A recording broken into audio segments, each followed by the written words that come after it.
नमस्कार दोस्तों, अगर आपको खराश रहती है, नाक कान गले की समस्या बनी रहती है, आपको बलगम बनता है, साइनस की बहुत ज़्यादा प्रॉब्लम होती है, आप दवाई लेके थक चुके हो, आपकी खांसी अगर ठीक नहीं होती है, कफ जमा रहता है, बलगम जमा रहता है, तो आज मैं आपको एक ऐसा घरेलू उपाय बताने जा रहा हूं जिसको आप घर पे ही बना के अगर प्रयोग करते हैं तो पहली ही बार से आपको आराम फॉर श्योर मिलेगा।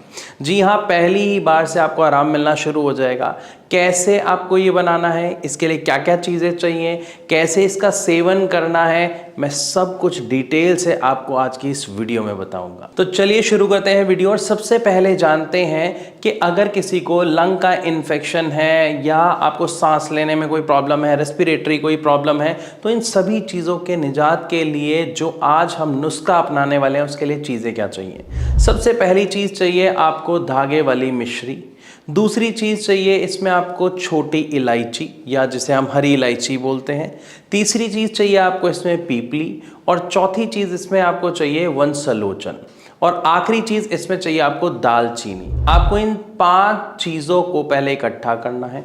किस रेशो में करना है मैं ये बता देता हूँ आपको दालचीनी लेनी है 1 भाग में, आपको छोटी इलायची लेनी है 2 भाग में, आपको पीपली लेनी है 4 भाग में, और वंशलोचन लेनी है 8 भाग में, और जो धागे वाली मिश्री है वो लेनी है 16 भाग में। अगर आपको नहीं समझ आया मैं एग्जाम्पल के थ्रू आपको समझाता हूँ कि अगर आप दालचीनी मान लेते हैं जो 1 भाग में, यानी आप लेते हैं उसे 10 ग्राम। छोटी इलायची को लेंगे 2 भाग में, यानी 1 का 2 कितना हुआ 20 ग्राम। इसी तरीके से जब हमने बात की पीपली की, अगर आप वो लेते हैं 4 भाग में तो आप उसे लेंगे 40 ग्राम। और इसी तरीके से अगर आप वंशलोचन की बात करें जो आपको 8 भाग में लेनी है तो आप कितना लेंगे 80 ग्राम।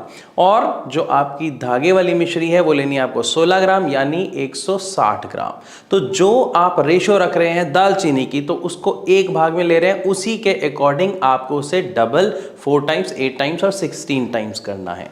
इन सभी चीज़ों को लेके आपको घर पे मिक्सी में अच्छे से ग्राइंड कर लेना है, या फिर अगर आप मैनुअली सिलबट्टे पे पीसते हैं तो आप वैसे पीस सकते हैं। It's all up to you.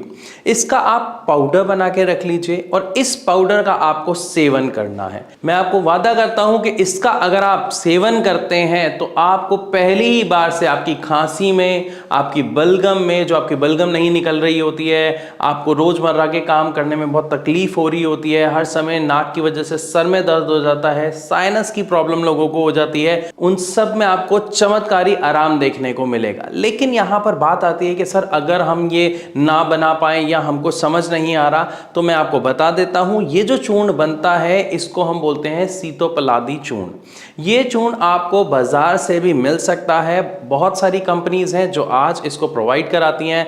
Baidyanath हो सकता है, शायद पतंजलि का भी ये आपको मिल सकता है। तो आपको जोन सी भी कंपनी अच्छी लगे, या तो आप बना बनाया उसको ले सकते हैं, या फिर आप घर पर इसको खुद बना सकते हैं।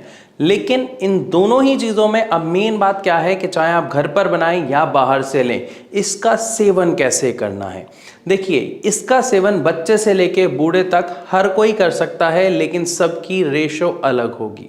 अगर मैं बच्चे से बात करूं तो 1 साल से कम उम्र के बच्चे को नहीं दिया जाता है, हम इसे अवॉइड करते हैं क्योंकि बच्चा काफ़ी छोटा होता है। लेकिन अगर हम बात करते हैं 1 साल से लेके आगे किसी भी एज की, तो उस हिसाब से रेशो बढ़ जाता है। बच्चों को हम इसे 1 चुटकी ही देते हैं, इससे ज़्यादा नहीं देते हैं। और वहीं पर अगर हम बात करें किसी एडल्ट की या किसी बूढ़े व्यक्ति की, तो वहाँ पर हम इसका सेवन उन्हें आधा चम्मच से शुरू करा के 1 चम्मच तक दे सकते हैं। अब बात आती है कि इसका प्रयोग हमें करना कैसे होता है। देखिए, इसका प्रयोग आप जनरली 2 तरीके से कर सकते हैं। पहला है, आप आधा चम्मच इस चूर्ण को लीजिए, उसको शहद में मिलाइए और आराम से इसको खा लीजिए। तो एक तरीका तो ये हो गया। और इसी का दूसरा तरीका होता है कि आप इसका सेवन गर्म पानी से कर सकते हैं। चाहे आप इसे गर्म पानी में घोल के पी सकते हैं, या फिर आप चम्मच से डायरेक्ट इसका सेवन करें और ऊपर से गर्म पानी पी लीजिए। आप दोनों में से किसी भी तरीके से जब इसका सेवन करेंगे तो आप देखेंगे पहली ही बार में आपको इससे आराम मिलना शुरू हो जाएगा। ध्यान रखें, जब आप इसका सेवन करते हैं तो आप इसको थोड़ा सा रेगुलर रखें ताकि इससे आपको पूर्ण आराम मिले और आपकी जो समस्या है वो जड़ से खत्म हो जाए। तो आज की इस वीडियो में मैंने आपको समझाया कि अगर किसी को भी सांस से जुड़ी कोई समस्या है, बलगम बना रहता है, गले में खराश रहती है, नाक कान गले की कोई समस्या है, सांस फूलती है, अस्थमा की समस्या है, तो इन सब में आपको आराम देने वाली एक ऐसी चीज जो पहली ही बार में आपको आराम देगी, जिसे या तो आप घर पे बना सकते हैं या फिर आप बाजार से इसे खरीद भी सकते हैं। फिर भी आपके मन में अगर कोई सवाल हो तो आप कमेंट के माध्यम से हमसे पूछ सकते हैं या फिर नीचे दिए गए नंबर पर अभी कॉल करके भारत होम्योपैथी के डॉक्टर से बात कर सकते हैं।